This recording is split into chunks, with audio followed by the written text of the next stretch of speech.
Hello everyone. देखिए, ये BA six semester का एग्रीकल्चर इकोनॉमिक्स यानी कृषि अर्थशास्त्र का पेपर है जो 31 मई 2025 को हुआ है। तो देखिए, इसमें मोस्टली वही क्वेश्चन आए हैं जो हमने अपने मॉडल पेपर में डिस्कस किए थे। आप चाहें तो चैनल पर विज़िट कर सकते हैं। तो देखिए, ये 75 मार्क्स का आया है।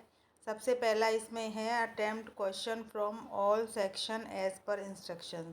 सभी खंडों से निर्देशानुसार प्रश्न हल कीजिए। देखिए, सेक्शन ए जो है ये वेरी शॉर्ट आंसर टाइप यानी अति लघु उत्तरीय क्वेश्चन है, जिसमें से कि पूरे 5 क्वेश्चन करने हैं और हर एक के जो है 3 नंबर हैं।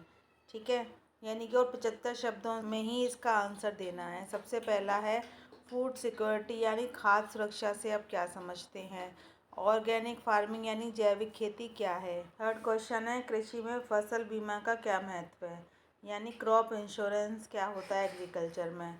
भारत में क्षेत्रीय ग्रामीण बैंकों पर संक्षिप्त टिप्पणी यानी रीजनल रूरल बैंक, ये बताना है। उसके बाद है सहकारी खेती की अवधारणा को समझाइए।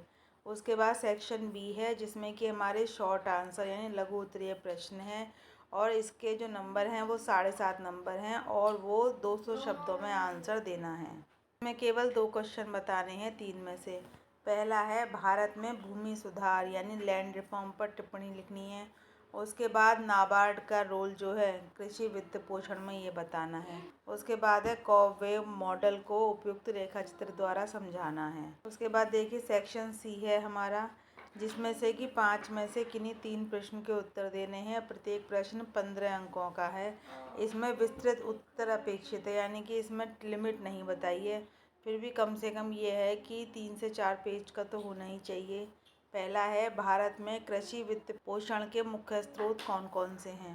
भारतीय अर्थव्यवस्था में कृषि की भूमिका पर प्रकाश डालिए। हरित क्रांति से आप क्या समझते हैं। भारतीय कृषि पर हरित क्रांति के सकारात्मक और नकारात्मक प्रभावों को समझाइए। लुईस के आर्थिक विकास मॉडल की व्याख्या करते हुए भारतीय कृषि में इसकी प्रासंगिकता पर चर्चा कीजिए। और देखिए लास्ट क्वेश्चन है भारत में कृषि में निश्चित विभिन्न अनिश्चितताओं पर चर्चा कीजिए। तो देखिए, ये हमारा कृषि अर्थशास्त्र यानी एग्रीकल्चर इकोनॉमिक्स का पेपर था।